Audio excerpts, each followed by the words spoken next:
how to set up a YouTube studio in a very small room.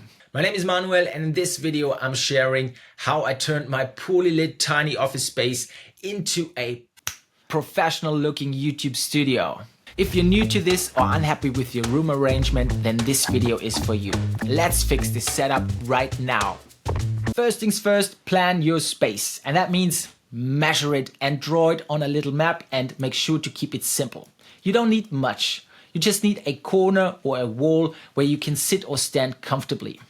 The space I'm using for my YouTube scene is basically 2 meter by 2.5 meter, and that is really not much. And a small room has quite some advantages. It's much easier to control the light, the sound, and of course your background. This is basically my small home studio setup. I have rigged all my gear, my camera, my light, and my microphone directly to the desk to keep it compact.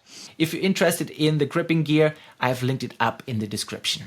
I'm sitting in front of my laptop where I always have Riverside open when I do recordings. Riverside is an amazing software to do that.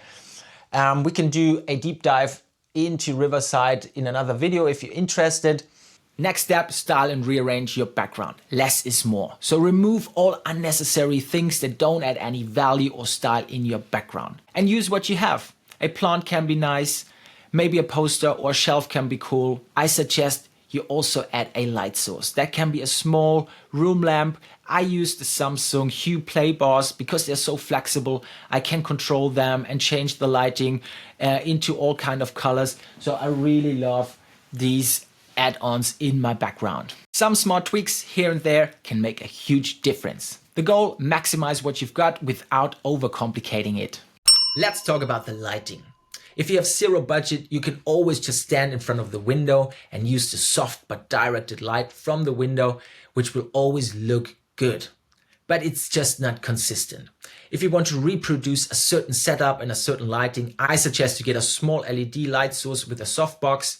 And the rule here is the bigger the light source and the closer it is to your face, the softer the light is. And if the light source is very small and far away, it's going to be very hot, just like the sun.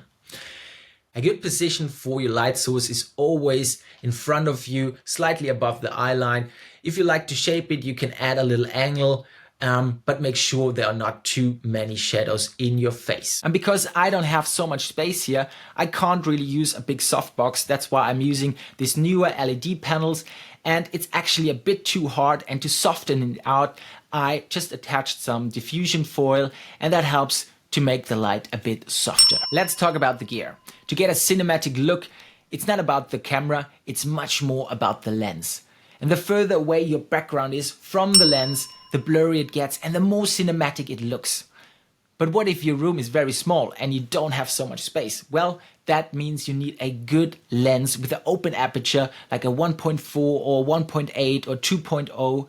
I'm using a Sony 35mm G Master with a 1.4, and that helps me to blur out even my small space here and make it look cinematic. That is basically my secret. Now you know. Let's talk about the sound quality in your room.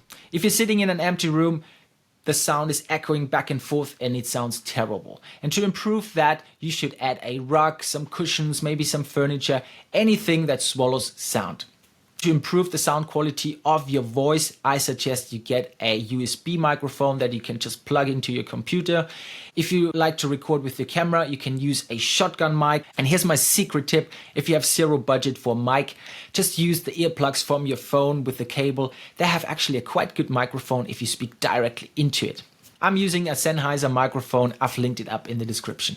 What I can't recommend are these earpods. So anything with Bluetooth that just sits in your ear and the microphone is not in front of your mouth doesn't give you the same sound quality. I mean, I've tested earpods and compared them to very cheap cable earplugs, and the sound quality of the cheap cable earplugs is much better if you speak directly into the microphone. And there you go. This is how I turned my small office space into a professional looking YouTube studio. And you can too. We've covered planning, styling, lighting, sound, and why the lens beats the camera every time. Which tip are you trying first? Drop it in the comments below. If you're struggling with your setup and need some help, you can also just comment. I will try to help you out as much as I can. And don't forget to grab that checklist. I've also linked it up in the description. If you got some value out of this video, please like and subscribe for more inspiring content. I hope I see you in the next video. Have a good one. Bye bye.